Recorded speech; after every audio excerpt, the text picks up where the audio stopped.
PRD പരസ്യത്തിൻ്റെ വകുപ്പ് നൽകിയ പരസ്യങ്ങൾ ജനങ്ങളുടെ നികുതി പണം ഉപയോഗിച്ച് നൽകിയ പരസ്യങ്ങളാണ്. ആ പരസ്യങ്ങൾ സർക്കാരിൻ്റെയും CPM പാർട്ടിയുടെയും സങ്കുചിതമായ രാഷ്ട്രീയ താൽപ്പര്യങ്ങൾക്ക് വേണ്ടി തികച്ചും ജനാധിപത്യ വിരുദ്ധമായും തെരഞ്ഞെടുപ്പിലെ പരാജയം മുന്നിൽ കണ്ട് അതിനെ മറികടക്കാനുള്ള ഒരു കുൽസിത ശ്രമത്തിൻ്റെ ഫലമായിട്ടുമാണ് ഇങ്ങനെ കേരളത്തിൻ്റെ രാഷ്ട്രീയ ചരിത്രത്തിൽ ഒരിക്കലുമില്ലാത്ത തെറ്റായ രൂപത്തിലുള്ള പരസ്യങ്ങൾ നൽകിയത്. സാധാരണഗതിയിൽ സർക്കാരിൻ്റെ വികസന പ്രവർത്തനങ്ങൾ ഉയർത്തിക്കാട്ടുന്ന പരസ്യങ്ങൾക്ക് PRD പണം ചെലവഴിക്കാറുണ്ട്. എന്നാൽ ഇത് മാർക്സിസ്റ്റ് പാർട്ടിയുടെ AKG സെൻറ്ററിൽ നിന്ന് തയ്യാറാക്കി പ്രത്യേകമായ രാഷ്ട്രീയ ദുഷ്ടലാക്കോടെയാണ് ഈ പരസ്യങ്ങൾ നൽകിയിട്ടുള്ളത്. 10 വർഷം മുൻപുണ്ടായ ചില പത്രവാർത്തകൾ എന്ന പേരിൽ ഏകപക്ഷീയമായിട്ടും ദേശാഭിമാനിയിലും പാർട്ടി പത്രങ്ങളിലും വന്ന വാർത്തകൾ എല്ലാ പത്രങ്ങളിലും നൽകി രാഷ്ട്രീയ മുതലെടുപ്പിന് വേണ്ടിയാണ് പരിശ്രമിച്ചിട്ടുള്ളത്. ഇത് തികഞ്ഞ തെറ്റാണ്. സത്യസന്ധമായ വാർത്തകൾ കൊടുക്കാൻ സർക്കാരിനെയും PRDയെയും ഞങ്ങൾ വെല്ലുവിളിക്കുകയാണ്. കേരളത്തിലെ ആരോഗ്യ മേഖലയുടെയും വിദ്യാഭ്യാസ മേഖലയുടെയും തകർച്ച സംബന്ധിച്ച വാർത്തകൾ പത്രമാധ്യമങ്ങളിൽ നിറഞ്ഞു നിന്ന വാർത്തകളുണ്ട്.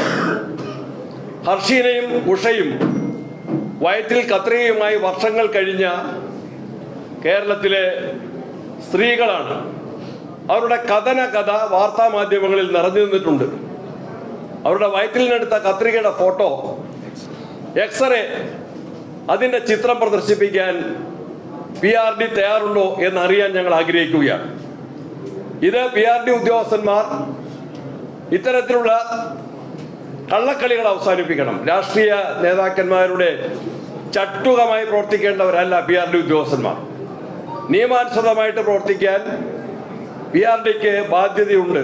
ഇത്തരം രാഷ്ട്രീയ പ്രവർത്തനങ്ങളെ UDFും ഇന്ത്യൻ നാഷണൽ കോൺഗ്രസും രാഷ്ട്രീയമായും നിയമപരമായും നേരിടുക തന്നെ ചെയ്യും. ഇത് അവസാനിപ്പിക്കാൻ സർക്കാർ ബാധ്യസ്ഥരാണ്. തെരഞ്ഞെടുപ്പിലെ പരാജയം, പാർലമെന്റ് തദ്ദേശ തെരഞ്ഞെടുപ്പുകളിലുണ്ടായ ആവർത്തിച്ച പരാജയം, ദയനീയമായ പരാജയം, CPM പാർട്ടിക്കകത്തുണ്ടായ ആഭ്യന്തര കലാപങ്ങൾ, അതിനെല്ലാം മറികടക്കുന്നതിന് വേണ്ടിയാണ് നികുതി പണം ഉപയോഗിച്ച ഈ കുൽസിതമായ പരസ്യങ്ങളിലൂടെ സർക്കാർ പ്രതിപക്ഷത്തെ ആക്ഷേപിക്കാൻ വേണ്ടി പരിശ്രമിച്ചുകൊണ്ടിരിക്കുന്നത്. ഇത് ജനാധിപത്യ മര്യാദയുടെ ലംഘനമാണ്. ഇത് ഓരോ കേരളീയന്റെയും നികുതി പണം ഉപയോഗിച്ചുകൊണ്ടാണ് ഈ രാഷ്ട്രീയ ലക്ഷ്യം മുൻനിർത്തിക്കൊണ്ടുള്ള ഈ കപട നാടകം കളിക്കുന്നത്. അതിനെ ഞങ്ങൾ ചെറുക്കും. ജനങ്ങളിത് മനസ്സിലാക്കി പ്രതികരിക്കുമെന്ന കാര്യത്തിൽ സംശയമില്ല. ഈ പൈസ മാർക്സിസ്റ്റ് പാർട്ടിയുടെ പണമല്ല, AKG സെന്ററിലേക്കല്ല ഇതിന്റെ വൗച്ചർ അയക്കുന്നത്. ബില്ല് പേ ചെയ്യുന്ന AKG സെന്ററിൽ നിന്നല്ല, കേരളത്തിലെ ജനങ്ങളുടെ നികുതി പണം ഉപയോഗിച്ചുകൊണ്ടുള്ള ഈ രാഷ്ട്രീയ കസർത്ത് ജനങ്ങൾ തന്നെ മനസ്സിലാക്കി തിരുത്തിക്കാൻ സർക്കാരിൽ സമ്മർദ്ദം ചെലുത്തും എന്ന് ഞങ്ങൾ പൂർണ്ണമായിട്ടും വിശ്വസിക്കുകയാണ്. ഈ രാഷ്ട്രീയ നാടകം ജനങ്ങൾ മനസ്സിലാക്കി ഇതിനെ തള്ളിക്കളയുക തന്നെ ചെയ്യും. അക്കാര്യത്തിൽ കോൺഗ്രസ് പാർട്ടിക്ക് ഉറച്ച വിശ്വാസമാണുള്ളത്. കോടതിയെ സമീപിക്കുന്നുണ്ടോ? നിയമപരമായ കാര്യങ്ങൾ പരിശോധിക്കും. ഞങ്ങൾ നിയമസഭയിൽ PRD എത്ര പൈസ ചെലവാക്കി, പരസ്യത്തിന് എത്ര പൈസ ചെലവാക്കി എന്ന് ഞങ്ങൾ ചോദിച്ചു. പല നിയമസഭാ സമ്മേളനങ്ങളിലും ആവർത്തിച്ച് ചോദിച്ചിട്ട് ആ ചോദ്യങ്ങൾക്ക് ഉത്തരം പറയാൻ കഴിയാത്ത, നിയമസഭയിൽ പ്രതിപക്ഷ അംഗങ്ങൾ ചോദിച്ച ചോദ്യങ്ങൾക്ക് ഉത്തരം പറയാൻ സാധിക്കാത്ത ഗവൺമെന്റാണ് ഈ കോടികൾ ചെലവഴിച്ച് തങ്ങളുടെ വികൃതമായ മുഖം മിനുക്കാൻ വേണ്ടി വിഫല ശ്രമങ്ങൾ നടത്തിക്കൊണ്ടിരിക്കുന്നത്. അതിനെ ഞങ്ങൾ നിയമപരമായും രാഷ്ട്രീയമായും ചെറുത്ത് തോൽപ്പിക്കുക തന്നെ ചെയ്യും.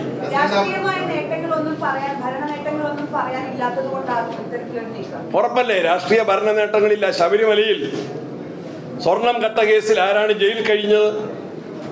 ഏതൊക്കെ മാർക്സിസ്റ്റ് നേതാക്കന്മാർക്കാണ് ജാമ്യം കിട്ടാൻ സർക്കാർ ഒത്താശ ചെയ്തത്? അതിനെ സംബന്ധിച്ച് വാർത്തകളില്ലേ? ആ വാർത്തകൾ നൽകാൻ, ആ വാർത്തകൾ കൊടുക്കാൻ, പരസ്യമായിട്ട് ആ വാർത്തകൾ കൊടുക്കാൻ ഞങ്ങൾ വെല്ലുവിളിക്കുകയാണ് സർക്കാരിനെ. പ്രസിഡന്റ്, ആ പരസ്യത്തിൽ പറയുന്ന കാര്യങ്ങൾ മുഴുവൻ കളവാണെന്നാണോ പറയുന്നത്? അതായത് അടിസ്ഥാനരഹിതമാണ് കളവാണ്. കളവാണ്. പ്രസിഡന്റ്, 2012 സെപ്റ്റംബർ 27 വന്ന എല്ലാ പത്രങ്ങളിലെയും വിഷ്വൽ മീഡിയയിലെയും പ്രധാനപ്പെട്ട വാർത്തകൾ ഒന്നാണ് പാലിന്റെ വിലവർദ്ധനവും പവർ ക്രൈസിസ്. അതിനുശേഷം വൈദ്യുതി ചാർജ് വർദ്ധിപ്പിക്കുകയും വൈദ്യുതിയുടെ എഗ്രിമെന്റ് UDF ഗവൺമെന്റ് ഉണ്ടാക്കിയ കരാറിനേക്കാൾ അതിന്റെ 3 ഇരട്ടി പൈസയ്ക്ക് വൈദ്യുതി കമ്പനികളുമായിട്ട് കരാറിൽ ഏർപ്പെട്ടുകൊണ്ട് ജനങ്ങളുടെ മേൽ അധിക ഭാരം ഏൽപ്പിച്ച ഗവൺമെന്റാണ്. വൈദ്യുതി ബോർഡിനുണ്ടായിരുന്ന ബാധ്യതകൾ അതിന്റെ എത്രയോ ഇരട്ടിയായി. എത്രയാണ് വൈദ്യുതി ബോർഡിന്റെ ബാധ്യത കേരളത്തിൽ? കടബാധ്യത. അത് വിശദീകരിക്കാൻ തയ്യാറാവുമോ? ആരോഗ്യരംഗത്തെ കുറിച്ച് കേരളത്തിലെ തിരുവനന്തപുരം മെഡിക്കൽ കോളേജിലെ പ്രൊഫസർ, ഇടതുപക്ഷ അനുഭാവി നടത്തിയ പരസ്യ പ്രസ്താവന, അദ്ദേഹത്തിന്റെ ഫേസ്ബുക്ക് പോസ്റ്റ്, അത് പരസ്യമായി പത്രങ്ങളിൽ കൊടുക്കുമോ? ഞങ്ങൾ വെല്ലുവിളിക്കുകയാണ്. അയ്യപ്പ സംഗമത്തിന്റെ പേരിൽ നടത്തിയ പകൽക്കൊള്ള, വെട്ടിപ്പ്, തട്ടിപ്പ്, അത് സംബന്ധിച്ച വാർത്തകൾ പരസ്യമായിട്ട് ഗവൺമെന്റ് ആവർത്തിച്ചു കൊടുക്കുമോ? ഞങ്ങൾ വെല്ലുവിളിക്കുകയാണ്. ഈ ഭരിക്കുന്ന സർക്കാരിന്റെ അഡ്വാൻറ്റേജ്, ഇപ്പൊ കഴിഞ്ഞ ഉമ്മൻചാണ്ടി സർക്കാരായിരുന്നാലും PRD പരസ്യം നൽകുക. ഇത് നിങ്ങളുടെ ചോദ്യം മനസ്സിലായി. ഇതൊരിക്കലും കഴിഞ്ഞ 10 വർഷത്തെ തെറ്റായ വാർത്തകളെ പർവ്വതീകരിച്ചുകൊണ്ടും തങ്ങൾക്കെതിരെ വന്നുകൊണ്ടിരിക്കുന്ന സത്യസന്ധമായ അഴിമതി ആക്ഷേപങ്ങൾ, സ്വജന പക്ഷപാതം, പാർട്ടിക്കകത്തെ ആഭ്യന്തര കുഴപ്പങ്ങൾ, ശബരിമല കൊള്ള, അയ്യപ്പ സംഗമത്തിന്റെ മറവിൽ നടത്തിയിട്ടുള്ള വെട്ടിപ്പ്, നേതാക്കന്മാർ ജയിലിൽ കിടക്കുമ്പോൾ അവർക്കെതിരെ പാർട്ടി എന്നൊരു അക്ഷരമിണ്ടാത്തത്, ഇതൊക്കെ വാർത്തകളല്ലേ?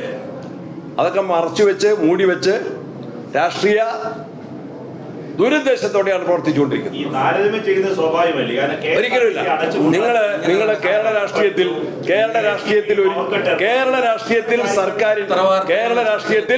സർക്കാരിന്റെ പണം ചെലവഴിച്ച ഇത്തരത്തിൽ ഏകപക്ഷീയമായ വാർത്തകൾ കൊടുത്ത ചരിത്രമില്ല.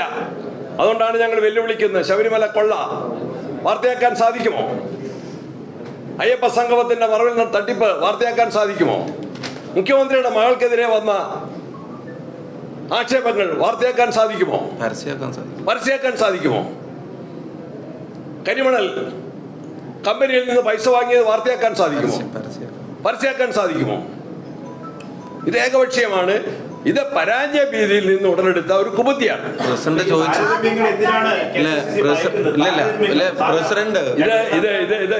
മാർക്സിസ്റ്റ് പാർട്ടിയുടെ പൈസ, ഒരു സെക്കൻഡ് മാർക്സിസ്റ്റ് പാർട്ടിയുടെ പണം കൊടുത്ത് ഇങ്ങനെ എന്ത് പരസ്യം ചെയ്താലും ഞങ്ങൾക്ക് ഭയമില്ല. ഞങ്ങൾ കോൺഗ്രസിന്റെ പണം കൊണ്ടും പ്രവർത്തകരെ കൊണ്ടും ജനവിശ്വാസത്തിൽ ഉറച്ചു നിന്നും ഞങ്ങളതിനെ മറികടക്കും. പക്ഷെ ഇത് സർക്കാരിന്റെ, ജനങ്ങളുടെ നികുതി പണമാണ്. ഇത്തരത്തിൽ കേരളത്തിലെ രാഷ്ട്രീയ ചരിത്രത്തിലില്ലാത്ത ഏകപക്ഷീയമായ നടപടികൾ കളവ് പ്രചരിപ്പിക്കുന്നു. സത്യമല്ല, കളവ് പ്രചരിപ്പിച്ച് ജനങ്ങളെ തെറ്റിദ്ധരിപ്പിക്കാൻ പരിശ്രമിക്കുന്നു. അതിനാണ് ഞങ്ങളുടെ പ്രതിഷേധം. ഒരു പരസ്യം, അതായത് പരസ്യം എന്നാണല്ലോ പറയുന്നത്, ആ വാർത്തയിൽ, 1-ാം പേജിൽ കൊടുത്ത വാർത്തയിൽ നിങ്ങൾ വിയോജിക്കുന്ന വസ്തുതാവിരുദ്ധമായ ഏതൊക്കെ കാര്യങ്ങൾ? എല്ലാ കാര്യങ്ങളും അടിസ്ഥാനരഹിതമായിട്ടുള്ള കാര്യങ്ങൾ, അതിനൊക്കെ ഞങ്ങൾ മറുപടി പറഞ്ഞിട്ടുണ്ട്. ഇത് ഏകപക്ഷീയമാണ്. പ്രസിഡന്റ് ഒരു ചോദ്യം ചോദിച്ചല്ലോ, ഹർഷിനയുടെയും എക്സ്റേ സർക്കാർ പൈസ ഉപയോഗിച്ചിട്ട് 1-ാം പേജിലൊന്ന് കൊടുക്കട്ടെ, ഒരു ജാക്കറ്റായിട്ട്. ഈ ഗവൺമെന്റിന്റെ വലിയ നേട്ടങ്ങളാണല്ലോ ഉള്ളിൽ കൊടുത്തത്. KPC പ്രസിഡന്റ് ചോദിച്ചല്ലോ, ഉഷയുടെയും ഹർഷിനുടെയും എക്സ്റേ 1-ാം പേജിൽ ഒരു ജാക്കറ്റായിട്ട് വലിയ പരസ്യമായിട്ട് PRD ഒന്ന് കൊടുക്കട്ടെ. സർക്കാരുകൾക്കെതിരെ വന്ന പത്രവാർത്തയാണ് കൊടുക്കുകയാണെങ്കിൽ പത്രം എത്ര അച്ചടിച്ചാലും തീരാത്ത അത്രയും വാർത്തകൾ ഈ ഗവൺമെന്റുകൾക്കെതിരെ വരുന്നില്ലേ? ഹൈക്കോടതിയുടെ പരാമർശങ്ങൾ ഈ ഗവൺമെന്റിനെതിരെ വന്ന എത്രയോ വിഷയങ്ങളില്ല. പ്രസിഡന്റ് പറഞ്ഞ അങ്ങയുടെ ചോദ്യത്തിന്റെ ഉത്തരം AKG സെന്ററിൽ പണമെടുത്ത് ചെയ്തോട്ടെ. പൊതുഖജനാവിലത്തെ പൈസ എടുത്തിട്ടല്ല ഈ പറയുന്ന പൊളിറ്റിക്കൽ കമ്പാരിസന് വേണ്ടി ജനങ്ങളുടെ നികുതി പണം ഉപയോഗിക്കാൻ പാടില്ല. സർക്കാരിന്റെ പ്രചരണങ്ങൾ തള്ളി മറിക്കുന്നുണ്ടല്ലോ. ഇൻഫ്രാസ്ട്രക്ചർ ഫണ്ട് ബോർഡ് എന്ന് പറഞ്ഞ കിഫ്ബിയെ പോലും ഒരു PRD ഏജൻസിയെ പോലെയാണ് ഉപയോഗിച്ചുകൊണ്ടിരിക്കുന്നത്. അതിന്റെ പണം കോടിക്കണക്കിന് രൂപ 9.5% വരെ പലിശക്കെടുക്കും എന്ന് പറഞ്ഞ പൈസ എടുത്തിട്ട് പരസ്യം കൊടുത്തുകൊണ്ടിരിക്കുക. അതിന്റെ ഇടയിലാണ് ഈ പൊളിറ്റിക്കൽ പരസ്യത്തിന് ജനങ്ങളുടെ നികുതി പണം ഉപയോഗിക്കുന്നത്. അത് PRDയുടെ ഡ്യൂട്ടി അല്ല. ഉത്തരം പറയും. പിന്നെ എന്താണ് കള്ളത്തരം എന്ന് ചോദിച്ചു. നിയമസഭയിൽ ഞങ്ങൾക്ക് കിട്ടിയ ഉത്തരം 18 മാസത്തെ പെൻഷൻ കേരളത്തിൽ UDF ഗവൺമെന്റിന്റെ കാലത്ത് മുടങ്ങിയിട്ടില്ല എന്നുള്ളത് കേരളത്തിലെ എല്ലാവർക്കും അറിയാവുന്ന കാര്യമാണ്. അതൊരു കള്ളപ്രചരണമായിരുന്നു. ആവർത്തിച്ച് പറയുന്ന ഒരു കള്ളം സത്യമാക്കാൻ നടത്തിയ ശ്രമങ്ങളുടെ ഭാഗം നിയമസഭയിലെ ഉത്തരം കൃത്യമായി ശ്രീ തോമസ് ഐസക് പറഞ്ഞ ഉത്തരത്തിന്റെ കോപ്പി ഇവിടെ സമർപ്പിക്കാം. 18 മാസം പെൻഷൻ മുടങ്ങിയിട്ടില്ല, എന്നിട്ട് അത് ഇതിനകത്തൊരു കള്ളത്തര പ്രചരണമായിട്ട് നടത്തുകയല്ലേ. വൈദ്യുതി ചാർജ് കുറച്ച സർക്കാരുകളിൽപ്പെട്ട ഒരു സർക്കാരാണ് ഉമ്മൻചാണ്ടി സർക്കാർ. അതിന്റെ അവസ്ഥ ഇപ്രാവശ്യം എന്താ?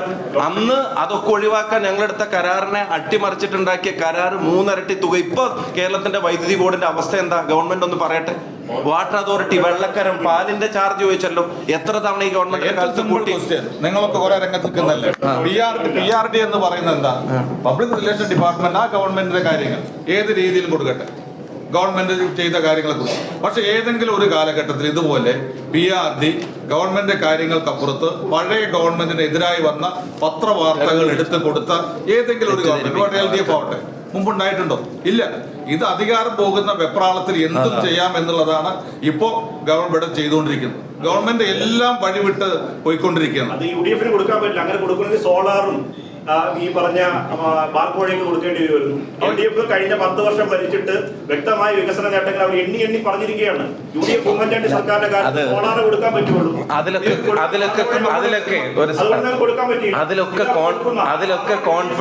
അതിലൊക്കെ കോൺഫിഡൻസ് ഉണ്ടായിരുന്നെങ്കിൽ ഈ PRD യെ വെച്ചിട്ട് ഈ രാഷ്ട്രീയ പിന്നെ അല്പത്തരം കാണിക്കേണ്ട ഗതികേട് സർക്കാരിനുണ്ടാവില്ല. ഞാൻ പറയുന്നത്, എത്ര കൈയും കാലിട്ടടിച്ചാലും എത്ര വെപ്രാളം കാണിച്ചാലും ജനങ്ങളുടെ നികുതി പണം എത്ര ആറ്റിലൊഴുക്കിയാലും ഈ സർക്കാർ തിരിച്ചു വരില്ല. പക്ഷെ അതിന് ജനങ്ങളുടെ മേല് ഈ ഭാരം കെട്ടിവെക്കരുത്. ജനങ്ങളുടെ നികുതി പണം ഞാൻ PRD ഉദ്യോഗസ്ഥരോടും പ്രസിഡന്റ് പറഞ്ഞിട്ടുണ്ടല്ലോ, ഈ പരസ്യത്തിന്റെ പൈസയും PRD ഉദ്യോഗസ്ഥരുടെ ശമ്പളവും രണ്ടും AKG സെന്ററിൽ നിന്നല്ല എന്ന് അവർ ഓർത്താൽ നന്നായിരിക്കും. ശരി. പ്രസിഡന്റ്, PK ശശിയുടെ ജനാധിപത്യ